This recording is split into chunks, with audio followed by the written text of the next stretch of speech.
느헤미야 말씀입니다. 느헤미야 이제 14번째 시간인데 이제 8장까지 왔습니다. 8장은 그 유명한 수문학 광장에 물결치는 그 부흥의 역사들이 일어나는 때입니다. 느헤미야 하면 성벽만 세우는 거 생각해 보셨지요? 그런데 실은 이 8장에 나오는 이 부흥의 역사도 엄청난 사건이고 느헤미야에서 굉장히 중요한 부분입니다.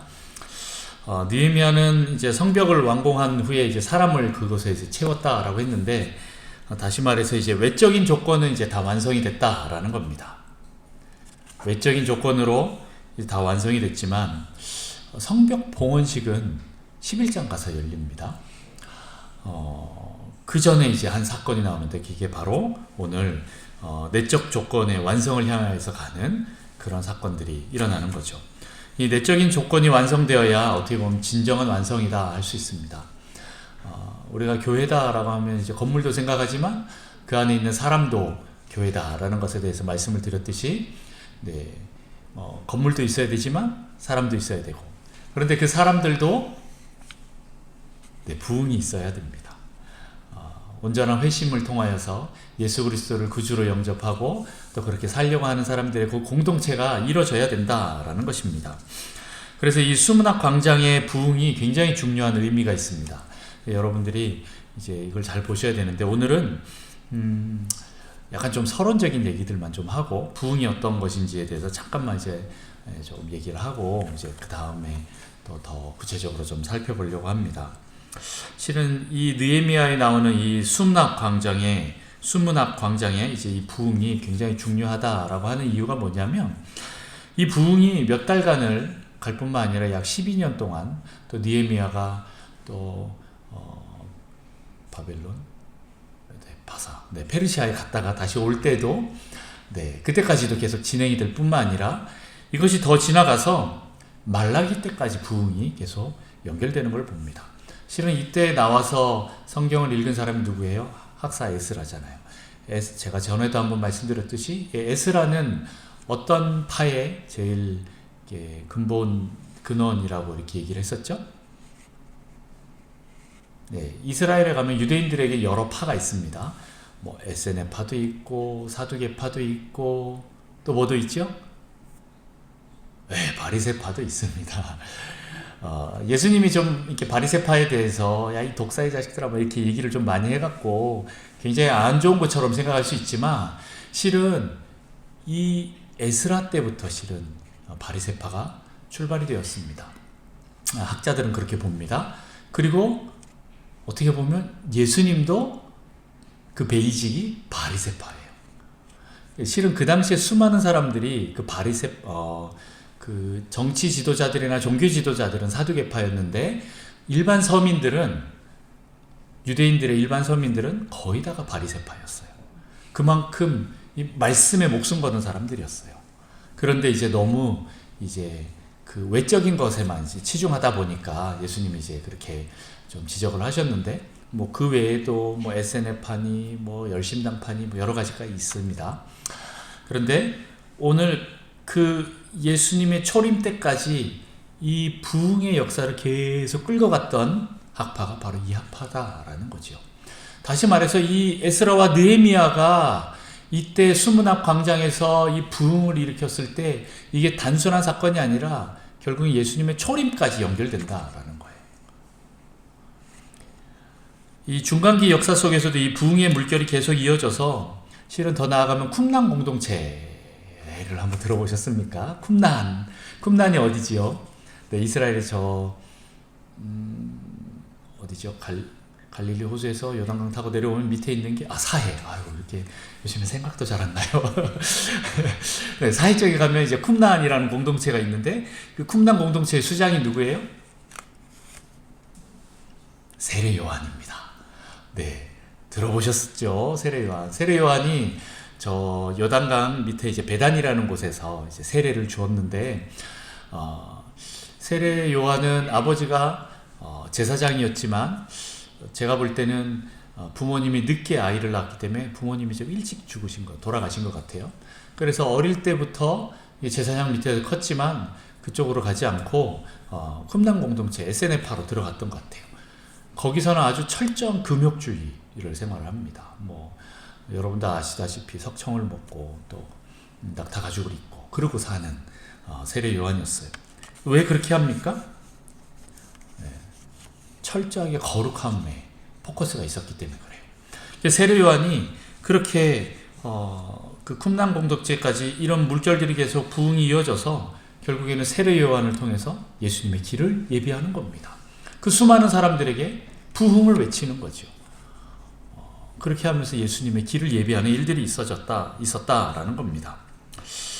그런데 이게 초림으로만 끝납니까? 초림 이후에 성령 강림 사건이 있죠. 오순절 성령 강림 사건이 있고 난 뒤에 그 부흥의 물결이 그 예루살렘을 넘어서 온 유대를 넘어서 사마리아와 땅끝까지 이르러 계속 가다가 어디까지 왔어요?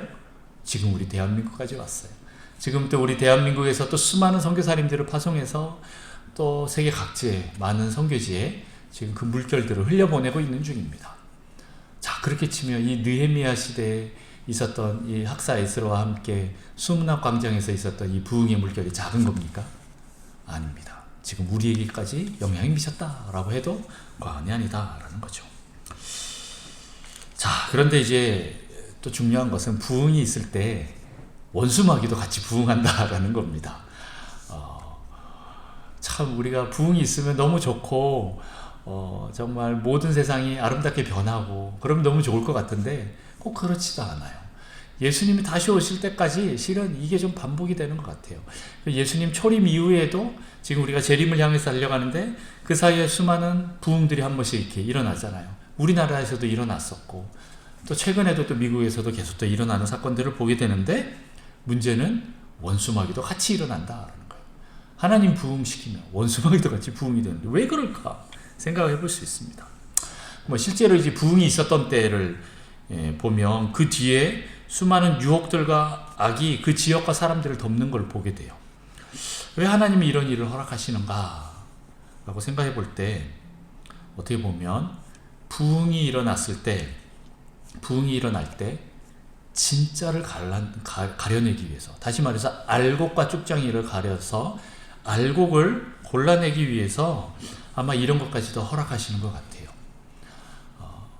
다시 말해서 부흥이 있으려면 악한 세력도 그만큼 또 일어난다라는 것을 기억하시고 마지막 때 하나님의 이 남은 자를 거르는 작업이 같이 있게 될 것이다 라는 겁니다. 부흥도 있으면서 악의 세력도 더 득세할 것이다 라는 거죠. 우리 한반도에도 부흥이 있었습니다. 언제죠? 여러분 잘 아시는 1907년도에 평양 대부흥이 있었습니다. 네, 죄송합니다. 혀를 잠깐 씹어갖고 갑자기 발음이 꼬입니다.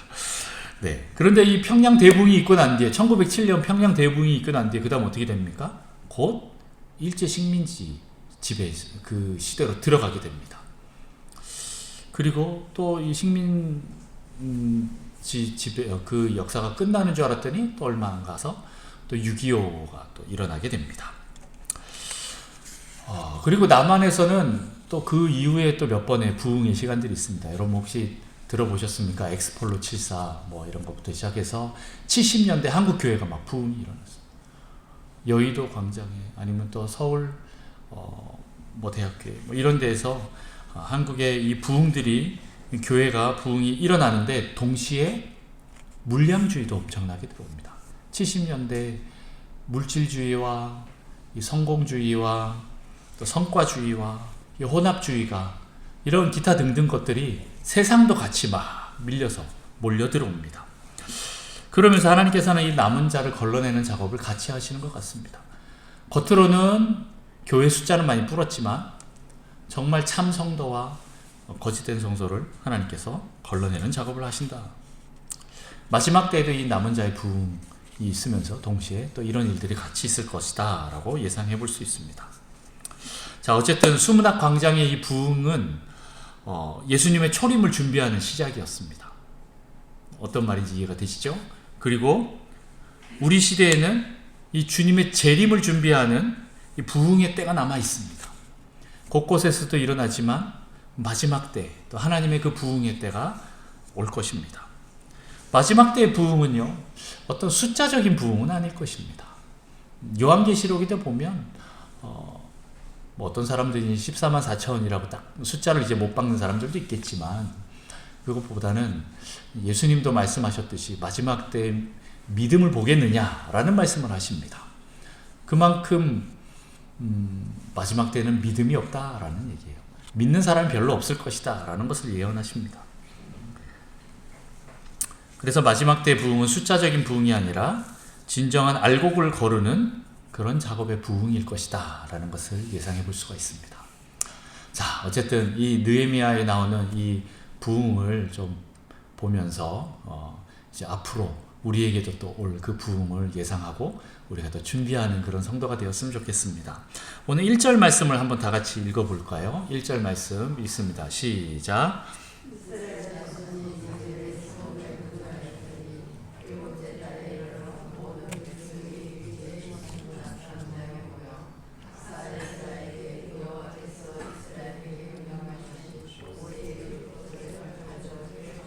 아멘. 네. 영적 부흥의 단계가 있는데 첫 번째는 뭐냐면요. 말씀을 사모하는 열망이 일어난다라는 겁니다. 말씀을 사모하고 말씀을 갈망하는 이 사모함이 일어나는 단계예요. 오늘 그 이스라엘 자손이 자기들의 성읍에 거주하다가 이제 7째 달에 이제 나팔절이 있을 때 모든 백성이 일제히 수문 앞 광장에 나옵니다. 그러면서 누구에게? 학사 에스라에게 청합니다. 무엇을요? 여호와께서 이스라엘에게 명령하신 모세의 율법책을 가져오게 하는 거예요. 하나님 말씀에 대한 이 사모함이 올라오는 겁니다. 뭐 다른 것도 할 수도 있겠지요. 그러나 하나님께서는 이 이스라엘 백성들은 이 말씀을 사모하는 일이 일어난다라는 겁니다. 이 부흥이라는 건요, 실은 하나님의 특별한 은혜가 쏟아지는 시간입니다. 하나님의 특별한 은혜가 쏟아지는 시간이 부흥입니다. 이러한 때는 하나님에 대한 갈망함이 같이 쏟아집니다. 사모함이 일어나는 거죠. 이게 정상이다라는 겁니다. 이러한 사모함이 없으면 부흥도 없습니다. 우리가 잘못된 부흥으로 생각하는 게 막 으쌰으쌰 해갖고 부흥을 막 일으킨다? 그건 인간적인 부흥이지 하나님이 일으키는 부흥은 아니다라는 거죠. 부흥은 전적으로 하나님의 은혜입니다. 인간이 일으킬 수 있는 게 아니에요. 하나님이 하시는 것이다 라는 거예요. 물론 이제 어떠한 인간의 열심들이 막 플러스 되는 것 같지만 실은 그 처음부터 하나님이 그런 마음을 주시는 거죠. 성령의 역사, 어떤 그런 선한 의지, 이거는 하나님에 대해서 항상 갈망하게 되어 있어요. 그래서 하나님을 사모하게 되어 있습니다. 하지만 그렇지 않다면 우리는 점검해 볼 필요가 있다라는 것입니다. 여러분 왜 갈망하지 않습니까? 왜 배고프지 않습니까? 의에 줄이고 목마른 자에 대해서 예수님께서 팔복에 얘기를 하고 있습니다. 줄이고 목말라야 된다라는 것이죠. 네. 원래 영의 세계는요, 항상 갈증이 있는 게 정상입니다. 항상 배고픕니다. 하나님 말씀을 먹어도 또 먹고 싶은 이 배고픔이 일어나는 게 정상이에요. 그런데 육신은 어떻습니까? 먹으면 배부릅니다. 여러분 저녁 맛있게 드셨죠? 저도 오늘 2그릇 먹었습니다. 우리 사모가 너무 밥을 맛있게 하는 바람에 제가 살을 빼기는 글렀습니다. 2그릇을 먹고, 그런데 만약 제가 3그릇, 4그릇을 먹으면 어떻게 될까요? 배부르다 못해 이제 질려버릴 겁니다. 내일 아침, 오늘 저녁에 김치볶음밥, 내일 아침 김치볶음밥, 내일 점심 김치볶음밥, 내일 저녁 김치볶음밥, 그 다음날도 김치볶음밥, 이러면 어떻게 될까요? 한 3일 먹으면 질려버립니다. 이게 육신이 먹는 음식에 대한 한계입니다. 하지만 영의 세계, 영은요 다릅니다. 먹으면 먹을수록 더 배고파지고 더 갈망하고 더 기분이 좋아집니다. 더 먹고 싶어집니다. 만약 여러분이 영이 배고프지 않고 갈망하지 않는다? 라는 거는 내가 문제가 생긴 게 아닐까? 라고 한번 돌아보실 수 있는 눈이 열리길 축복합니다. 흔히 얘기하는 빨간불이다 라는 거죠. 네. 영이 죽고 영이 죽고 육이 살아날 때 이런 일들이 생길 수도 있다는 거예요. 이제 반대로 가야 되는 거죠.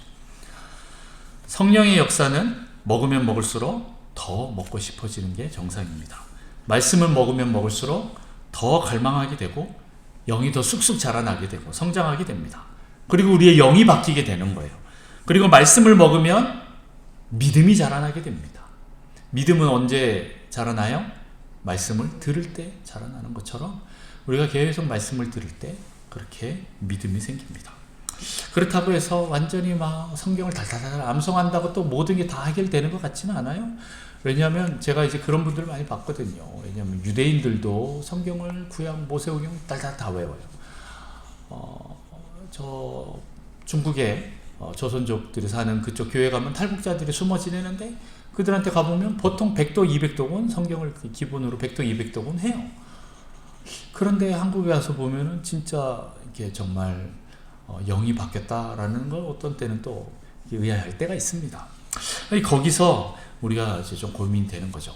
우리가 양적으로 무조건 많이 먹는다고 될 문제가 아니라 하나님이 어떠한 성령의 만지심이 분명히 있어야 되고 하나님의 은혜가 반드시 있어야 한다라는 것을 보게 됩니다. 자, 어쨌든 그럼에도 불구하고 안 하는 것보다는 물론 이제 너무 해서 문제가 된 사람은 좀 잠깐 안 할 필요도 있습니다만은 갈망해야 될 필요가 있는 사람들이 있습니다. 갈망에 대해서 얘기를 할 때 저는 이제 엘리야와 엘리사를 얘기를 합니다. 엘리야가 이제 승천하려고 할 때 그 엘리사는 엘리야를 끝까지 따라갑니다. 실은 엘리야의 제자들이 엄청나게 많았습니다. 그런데 끝까지 따라간 사람은 누구예요? 엘리사밖에 없는 거예요.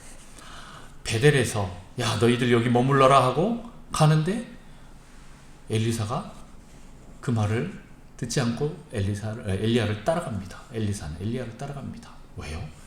이제 뭔가 일어날 거라는 걸 알았어요.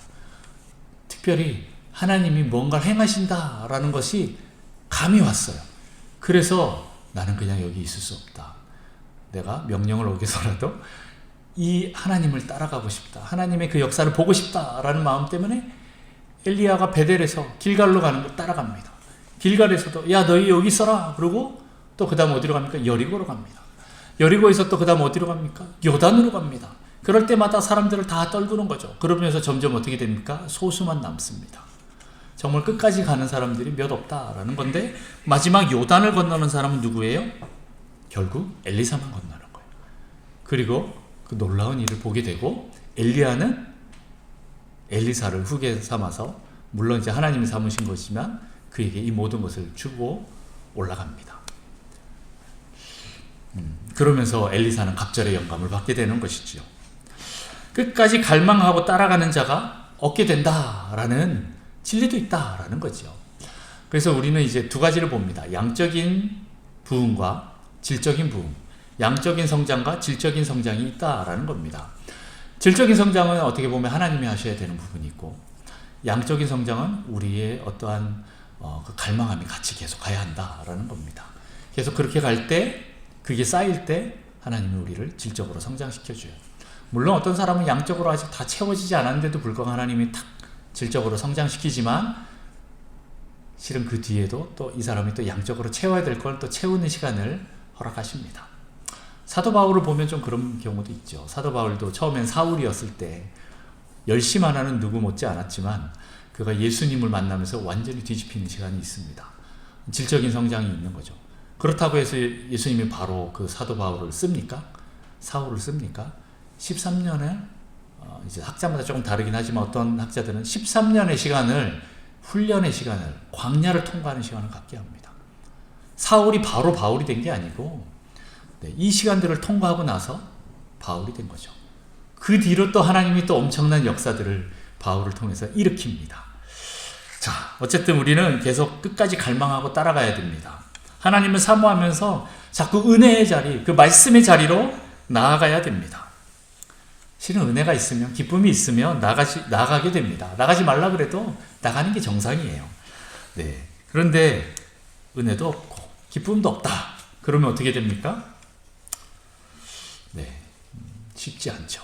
그래서 우리는 지금 당장 정상에는 못 올라가지만 어디에는 있어야 돼요? 베이스 캠프에는 있어야 돼요. 네, 베이스 캠프로 계속 지금 우리는 나가야 할 때입니다. 하나님과 관계했던 이 기억을 떠올리고 그곳으로 다시 돌아가야 됩니다. 그리고 정상으로 올라가서 하나님을 기다려야 합니다. 그렇게 하나님을 기다릴 때 하나님은 우리를 만나주시는 분이십니다. 그거에 대한 믿음이 있으셔야 돼요. 히브리서 말씀처럼 하나님께 나아가는 자는 반드시 그에게 상을 주실 분이라는 것에 대해서 믿음이 있어야 돼요. 많은 분들이 믿음이 잘 없어요. 쉽지 않죠. 하나님이 나에게 뭐라고 말씀 음성을 들은 적도 없고 말씀 응답하신 적도 없는 것 같고 뭐 내가 이렇게 오래 했는데 별로 응답 안 하는 거 보니까 뭐 하나님도 별 수 없나 보다 이렇게 생각할 수도 있습니다. 아닙니다. 여러분 한 번만 더 믿어보라고 얘기를 해야 될까요? 속아달라고 얘기를 해야 될까요? 여러분 한 번만 더 하나님 앞에 좀 나가십시오. 네, 하나님께서 놀라운 역사를 일으킬 것입니다. 자, 부흥을 보면요, 부흥은 이제 학적으로 얘기하면 개인의 부흥이 있고 통속적인 부흥이 있고 교회사적인 부흥이 있습니다.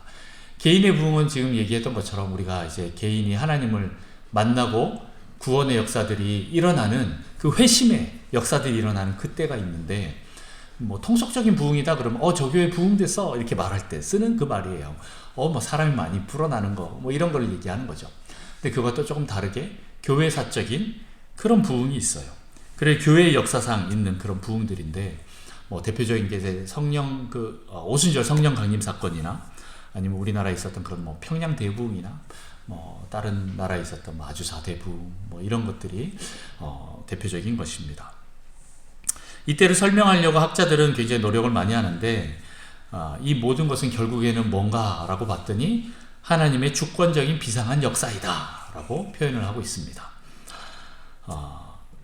혹시 표를 보여줄 수 있나요? 이거는 우리 사모님 만들었어요? 목사님 만들었어요? 네, 우리 사모님 아주 후딱 만들어 주셨네요. 이게 뭐냐면 부흥에 대해서 보는 세 가지 시각입니다. 하나님, 세상, 교회를 바라보는 시각인데, 이건 권성수 목사님 아시죠? 권성수 목사님이 이제 말씀한 건데, 이 부흥에 대해서 보는 세 가지 시각이 있다라는 겁니다. 실은 이 부흥에 대해서 하나님의 시각으로 보면 비상한 성부의 임재, 비상한 성자의 현시, 그리고 비상한 성령 충만함이 있다라는 것입니다. 비상하다라는 게 뭐죠? 일상적이지 않다라는 거예요. 일반적이지 않고 특별한 것이다라는 그런 것을 말하는 거죠. 성부께서 비상하게 나타나시는 거예요. 성자께서 비상하게 현시하시는 거고, 성령께서 아주 특별하게 성령 충만함의 역사로 나타난다라는 것입니다. 그런데 이제 교회적인 시각으로 보면 이 부흥은 첫 번째는 불같은 성경 확신입니다. 그리고 두 번째는 불같은 능력 봉사, 세 번째는 불같은 전격 성화인 거죠. 뭐예요? 부흥이 일어나면 성경 말씀을 아주 뜨겁게 확신한다라는 거예요. 불같은 성경 확신. 이 말씀에 대한 이 확신이 막 서는 거예요. 그러니까 뭐 믿어지니까 그 다음 어떻게 돼요? 회개가 일어나고, 부흥이 일어나는 거예요. 이 믿음이 쌓일 때까지, 이게 일어날 때까지 이게 참 중요한 건데, 이게 잘 안 일어나죠. 그런데 우리는 계속 준비하고 계속 하나님 앞에 나아가면 하나님께서 이 은혜로 믿음을 주셔요. 그러면 이 말씀이 믿어지고, 말씀이 믿어지면 어떻게 됩니까? 부흥이 막 일어나는 거죠. 부흥이 일어나면 또 불같이 전격적으로 성화가 일어납니다. 성화가 일어나고, 그 다음에 불같은 또 뜨거운 봉사, 능력 봉사가 일어나는 거예요. 막 은사들을 통하여서 교회가 막 세워지고, 또 교회들이 어떻게 보면 어떻게 저렇게 급격하게 부흥할 수 있을까 할 만큼 성도들이 엄청나게 헌신을 하고, 이런 일들이 있습니다. 세상의 관점에서 보면 또 이거 참 독특합니다. 부흥은 교회 부흥은 비상한 집단 회심이 있게 되고요. 그 다음에 비상한 사회 정화가 있고, 그 다음에 비상한 박해 칭송이 있다라는 것입니다. 부흥은 불신자들이 집단적으로 회심하는 사건들이 일어나게 돼요. 오순절 날에 수많은 사람들이 그 베드로의 설교를 듣고 예수님께 다시 돌아오는, 예수님의 제자가 되는 그런 일들이 있었다라는 겁니다. 세례 요한의 그 설교 한마디에 어떻게 보면 막 욕을 하는, 막 이 독사의 자식들아 이렇게 얘기를 하는데도 회심을 하는 그런 일들이 일어났다라는 겁니다. 그리고 그 결과가 뭡니까? 사회가 정화가 됩니다. 비상한 사회 정화. 사회가 깨끗하게 되는 거예요. 정결하게 되는 거예요. 어떻게 보면 이 나라와 민족, 사회가 부정부패가 많다라고 하는 것은 우리 교회가 제대로 깨어있지 못해서 이런 경우도 있다라는 거예요. 그리스도인이 제대로 살지 못해서 그럴 수도 있다라는 겁니다. 로마 교회에, 로마 전체 인구의 로마 교회의 그 인구를 비율로 따지면 제가 정확히 기억이 안 나지만 0.2%가 안 되는 그리스도인이 있었다라고 하는데 그 0.2%의 그리스도인이 로마를 변화시킵니다.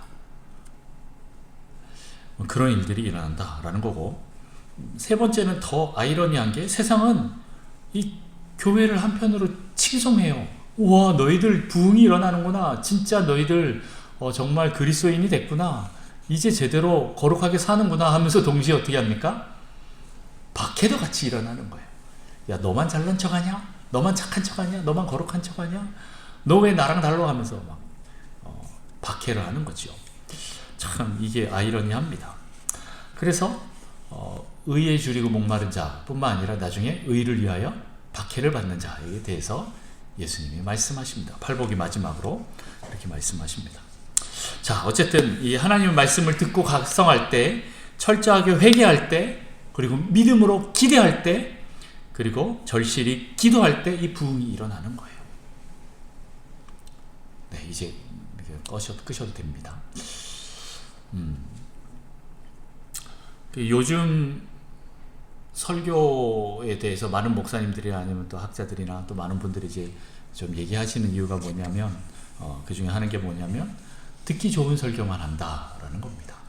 다시 말해서 불편한 설교를 하는 것을 성도들이 싫어하기 때문에 안 하다 보니까 우리의 어떠한 거룩함이나 하나님 앞에 대한 이런 회심이나 온전한 믿음이 생기지 않는다라는 얘기를 합니다. 여러분 잘 아시는 조나단 에드워즈를 통해서 부흥이 있었을 때 그가 외쳤던 설교 제목이 뭡니까? 진노한 하나님의 손에 붙잡힌 죄인들이라는 제목입니다. 그런 말씀들을 막 하는 거예요. 다시 말해서 회개에 대해서 설교를 하는 거예요. 정말 듣기 불편해요. 그 교회에 가보면 벽들이 나무가 있는데 손톱 자국이 이렇게 있대요. 무슨 말이에요? 성도들이 그 설교를 들으면서 너무 괴로워하고 벽을 긁었대요. 그런 자국이 있대요. 불편해야 되는 거예요. 불편한 설교 없이 부흥이 없다라는 거예요. 오늘 느헤미야 시대에 또 이런 부흥의 설교들이 있고 난 뒤에 나중에 자기 민족들을 정화하는 장면들이 나오는데 이방 여인하고 그 사이에서 태어난 자녀들이 있을 거 아니에요. 이 자녀들을 내보내요. 내 자식인데 내보낼 수 있어요? 안 되죠. 근데 철저한 이런 거룩으로 회개가 일어난다라는 거예요. 세례 요한의 그 불편한 설교를 듣고 수많은 성도들이, 유대인들이 회심을 하는 거예요. 그리고 예수님께서 오실 그 길들을 마련한다라는 거예요. 우리는 실은 이런 불편한 설교, 회개에 대한 설교를 들으면 주님 살려주세요 하고 우리는 울부짖어야 돼요. 부르짖으면서 기도해야 하는데 많은 사람들이 이게 지금 자기 상태를 잘 모르기 때문에 이런 기도, 회개, 갈망함이 없는 거죠. 뭐 이러다가 잘 먹고 잘 살다가 죽으면 되겠지라고 생각하는데 그 뒤를 지금 모르고 있는 거예요. 우리는 지금 잘못된 곳으로 가고 있고 참 기쁨이 아닌 거짓 기쁨으로 채우고 있고 하나님이 아닌 다른 것으로 채우고 있다면 여러분 정말 불편해 하셔야 돼요. 실은 채우지도 못하면서 계속 집어넣고만 있죠. 우리 탐욕이 끝이 없습니다. 그렇게 집어넣고 있어요. 예레미야 2장 13절에 이렇게 말하고 있어요. 내 백성이 두 가지 악을 행하였나니 곧 그들이 생수에 근원되는 나를 버린 것과 스스로 웅덩이를 판 것인데 그것은 그 물을 가두지 못할 터진 웅덩이들이니라 라고 말하고 있습니다. 우리의 두 가지 악이 뭐예요? 생수에 근원 대신 하나님 버린 거예요. 다른 기쁨을 찾은 거예요. 찾기 시작한 거예요. 그리고 그걸 채우는데 알고 봤더니 어떻게 돼요? 터지는 웅덩이에요. 스스로 웅덩이를 팠는데 받아지지 않는 그 웅덩이를 파서 거기다 계속 집어넣는데 끝이 없죠. 집어넣어도 안 되고 끝이 없어.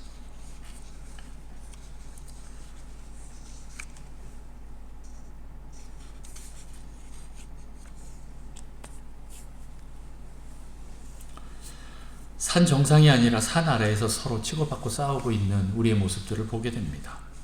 네가 잘못했냐, 내가 잘못했냐, 네가 잘했냐, 내가 잘했냐. 실은 지금 내가 죽어가고 있는데 남을 향해서 손가락질할 필요가 없어요. 그게 안 되는 거예요. 저는 이게 나중에 잘못될까봐 되게 두렵습니다. 우리는 산 정상으로 올라가야 됩니다. 모세가 시내산 정상에서 하나님을 만났어요. 그런데 거기 갈 때 누구랑 같이 가요? 70인 장로들과 같이 가는데 중간에 멈춰요. 장로들이 우리 못 가겠다고. 야, 우리 겁나서 못 갈 테니까 모세 너 혼자만 가. 이랬어요. 뭐 하나님 그것도 허락하셨지요. 하지만 정말 하나님 원하시는 건 어느 수준까지 가길 원할까요? 실은 이스라엘 백성들이 다 산 위로 올라가길 원하는 거예요. 근데 모세는 산 위에 있었는데 이스라엘 백성들이 산 밑에 있으니까 어떻게 돼요? 결국엔 금송아지 만드는 거예요. 결국 자기를 말씀 앞에서 볼 수 있는 눈이 없으면 같이 망하게 되어 있는 것입니다. 다시 말씀 앞으로 나와야 합니다. 안 그러면 죽습니다. 이게 제 말이 아닙니다. 로마서에 그대로 나와 있습니다. 육으로 살면 뭐라고요? 죽습니다. 영으로 살면 삽니다. 육신으로 살면, 사락스로 살면 죽는다. 저희 동네 말로는 육신으로 살면 뒤진다 그러는 거예요. 여러분들 육신으로 살면 죽습니다. 영으로 살아야 됩니다. 목사님 설교를 잘해야지요. 이렇게 말할 수도 있어요. 네, 제가 설교를 잘 못한다라는 거 저도 압니다.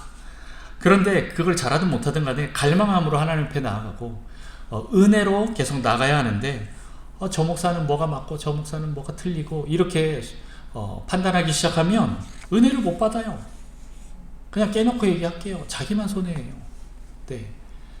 제가 개떡같이 말해도 여러분들이 찰떡같이 받아들일 수 있는 그 갈망함, 은혜가 있어야 돼요. 은혜가 없으면 계속 저 목사님 뭘 또 틀렸네. 이것밖에 안 보여요. 여러분 그 D.L. 무디 아시죠? D.L. 무디 그 부흥 강사, 한때 미국의 부흥을 일으켰던 그 D.L. 무디가 구두 수선방의 점원이었어요. 다시 말해서 학교도 잘 못 나온 사람이에요. 그러니까 설교를 잘 이렇게 해도 이렇게 문법이 잘 안 맞기도 하죠. 하루는 명문대에 가서 설교를 하는데 어떤 사람이 계속 하셨네요. 뭐를 이렇게 적더래요. 그래서 딱 설교 끝나고 딱 내려오니까 그 사람이 다가와서 어떤 나이 지긋한 아주머니가 다가와서 이렇게 쭉 이렇게 당신은 잘못된 철자, 잘못된 표현, 잘못된 문법을 20몇 개를 틀렸습니다 하고 이렇게 다 보여주더래요. 네. 그러면서 이제 내가 당신한테 얼마나 실망했는지 모른다 하면서 사람들 앞에서 막 망신을 주는데 그때 D.L. 무디가 이렇게 얘기했다고 합니다. 그렇군요. 정말 대단하시네요. 그런데 한 가지 궁금해집니다. 나는 한 시간에 20몇 번의 이 지적을 당할 만큼 무식한 실력으로나마 복음을 전하고 있는데 그래서 수많은 영혼에게 복음을 전해서 구원 얻는 일에 쓰임을 받고 있는데 정말 하나님의 이 놀라운 지혜를 주셔서 완벽한 실력을 가진 당신은 얼마나 복음을 전했습니까? 이렇게 물어봤다고 합니다. 제가 볼 때는 딴 사람들 다 은혜 받고 있는데 한 사람 은혜 안 받았어요. 누구예요? 네, 이거 적고 있었던 사람일 거예요. 자기만 은혜 못 받고 있고 자기만 복음을 못 전하고 있다라는 겁니다. 실은 세상적으로 잘하고 못하고는 중요한 게 아닙니다. 우리가 실력이 좋아야만 하나님을 섬길 수 있는 것도 아닙니다. 은혜가 필요합니다. 기쁨으로 가야 됩니다. 은혜로 가야 됩니다. 하나님 말씀하시면 있으라고 한 것에 순종함에 있는 것입니다. 그렇게 할 때 하나님의 부흥의 역사가 일어나는 거지. 이건 이렇고 저건 저렇고 이렇게 따지기 시작하면 하나님이 제한됩니다. 네, 죄송합니다. 하나님을 우리가 제한시켜버린 것 같은 느낌이 들죠. 다른 사람에겐 다른 걸 다 할 수 있는데 내가 제한하고 있으면 나에게는 하나님 그 일 일부러 안 들키십니다. 그렇기 때문에 그것들을 깨트려야 됩니다. 여러분 견월지명이라고 제가 계속 말씀드렸죠. 달을 가리키는 이 손가락을 보지 말고 달을 보셔야 됩니다. 손가락은 안 봐도 됩니다. 거기를 가리키고 있는 달을 보십시오. 그때의 부흥이 옵니다. 하나님의 이 전적인 역사가 있을 것입니다. 없어도 그건 하나님의 뜻입니다. 왜요? 이 부흥은 내가 할 수 있는 게 아니기 때문에 내가 할 수 있는 만큼 하지만 하나님 부흥을 일으키든 안 일으키든 그건 하나님 뜻입니다. 그건 하나님께 맡기는 것입니다. 그리고 나는 그럼에도 불구하고 나는 계속 우리가 할 일은 하나님을 갈망하면서 가는 것입니다. 그 대체물들을 내려놓고 하나님을 계속 바라봐야 합니다. 여러분 베이스 캠프에 계속 머물면서 정상으로 올라가려고 계속 기다리십시오. 주님이 부르실 때가 분명히 있을 것입니다. 우리 교회도 계속 지금 어떻게 보면 계속 밑작업이 있는 시간입니다. 제가 와서 막 바깥으로 우리 여러분 다 전도하러 나갑시다 이렇게 얘기 안 하잖아요. 계속 우리 안에 이 기쁨을 채우고 은혜를 채우는 시간들을 통과해야 되고 또 우리 안에 이 영적인 근육들이 붙어야 그 다음에 밖에 나가도 탈진하지 않고 잘 갈 수 있는 것처럼 그때가 올 텐데 그때까지 우리는 계속 하나님 앞에 머물러 서는 시간이 필요합니다. 베이스 캠프에서 계속 머물러 있어야 됩니다. 오늘 너무 감사했던 게 우리 이종순 권사님 이제 지인분이 이제 우리 교회 오시면서 자기가 등록하겠다고 하시면서 하신 말씀이 이 북성실 교회가 나의 베이스 캠프입니다 라고 다 고백을 하고 가시는 거예요. 오늘 그 말씀이 이제 많이 다가오셨나 봐요. 너무 감사하더라고요. 우리 교회가 이제 베이스 캠프가 되면 너무 좋겠다. 뭐 그분뿐만 아니라 우리 모든 성도님들에게 어디서 가서 막 힘들게 얻어 터지고 막 쓰러지고 무너졌어도 다시 이 교회로 와서 베이스 캠프에서 다시 추스리고 우리 기쁨을 회복하고 은혜를 회복하고 하나님 말씀을 다시 회복하고 그리고 또 다시 나가는 거지. 너무나 좋은 비전이 생겼습니다. 이렇게 우리가 계속 하나님 앞에 머물러 있으면 하나님의 어떤 전적인 은혜가 있게 될 것입니다. 결과는 하나님께 맡겨드리고 우리는 우리의 할 일을 최선을 다해서 머물면서 순종하면서 가면 됩니다. 그러면 하나님의 역사가 있게 될 것입니다.